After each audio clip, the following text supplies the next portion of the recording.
Good morning, welcome to CATEX TV. My name is Frank Fortunato. Today is Friday, May 10th, 2013. The death toll at the Bangladesh garment factory has now soared past 1,000 today. 17 days after the accident fire occurred, they're still pulling bodies out. 1,038 bodies have been recovered. Amazingly, a person was found alive today. The toll continues to go up. The disaster has raised alarm about the often deadly working conditions in Bangladesh's $20 billion a year garment industry, which provides clothing for major retailers around the world. More than half of the estimated 7,000 tons of debris have now been removed from the site. That means there is still half to go. They will find more bodies.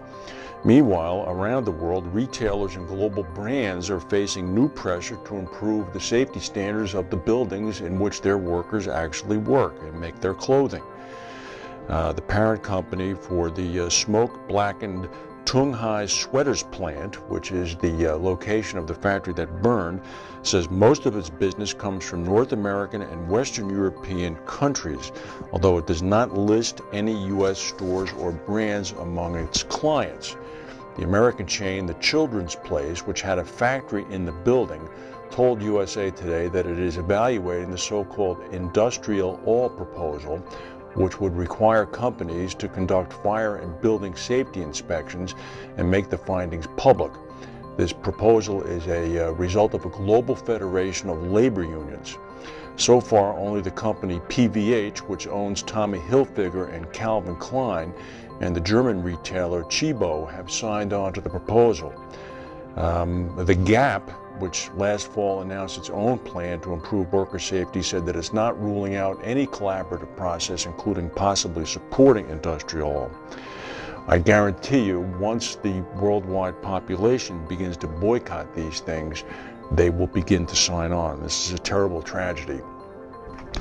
The group International Airlines Group, which owns British Airlines, as well as a number of other companies in Europe, plane companies, including Iberia, says it's still struggling to integrate the Spanish airline into its operations. It reported a deepening first quarter loss of 630 million euros.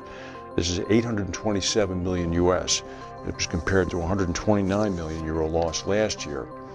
The CEO, Willie Walsh, who used to be the CEO of British Air, says that despite 10 days of industrial action and weak economic conditions in Spain, IAG is adapting, although he acknowledged much more needed to be done.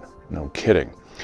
An explosion in a freight train carrying chemicals and oil products hurled part of the rail car into an apartment building in southern Russia, injuring 27 people. The Federal Investigative Committee said 69 rail cars carrying sodium chloride, gasoline, fuel oil, propane, and other goods derailed following an onboard fire yesterday near a station about 600 miles south of Moscow. What a noxious mix. The blast hurled part of a rail car into the sixth-floor wall of an apartment building. Fortunately, no fatalities have been recorded. According to the government, there's been no dangers from the toxic substances. Meanwhile, in the United States, here in Pennsylvania next door, a section of Interstate 81 near the Pennsylvania state capitol is expected to remain closed in both directions for 2 days now.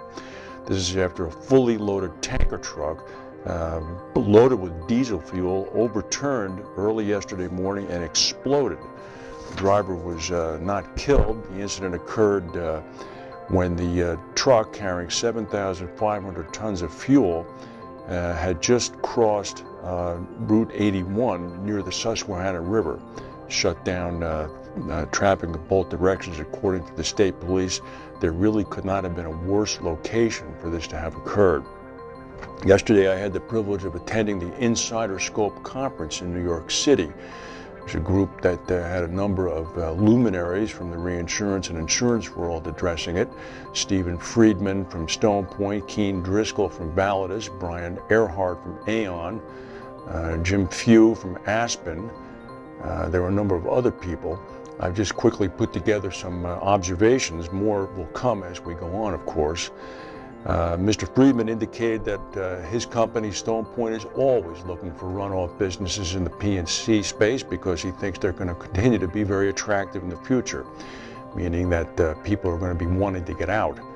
The consensus of the discussion was that a lot of new capital is coming in, but the reinsurance market isn't really growing, so everybody's going after the same premium. Apparently, it was decided that about only 15% of the market or so is up for grabs in any given year because people are dropping out of treaties or shopping around, and it's this percentage that the new $30 billion in capital is going over. There continue to be concerns over underwriters using only models instead of actually underwriting risk. This concern is coming from the traditional companies that are suggesting very strongly that the new capital firms are doing just that. Most industry insurance-linked securities are indemnity now. They're not just indexed. There is a bubble that certain risk managers are in the middle of, and their underwriting is overexposed. The Berkshire deal with Aon was commented on extensively. They're claiming the conference was suggesting that it looks simply like an index play on the market, taking advantage of the Lloyd's mechanism. There was a significant discussion on the advantages of rated premium, i.e. traditional reinsurers, compared to unrated premium. More flexibility, apparently, they believe, is afforded to the traditional reinsurers, but there was a cautionary note that traditional reinsurers need to be more creative. There was considerable discussion on the cat bond and ILS use displayed by Florida's citizens over the past 8 weeks, which really showed an explosive growth. However, it was pointed out that Citizens is a state-backed entity, and there was always the understanding that the government of the state of Florida will jump in and issue bonds, and it was analogous to the California Earthquake Authority, the Texas Windstorm Association, as well as the New Zealand Earthquake Authority.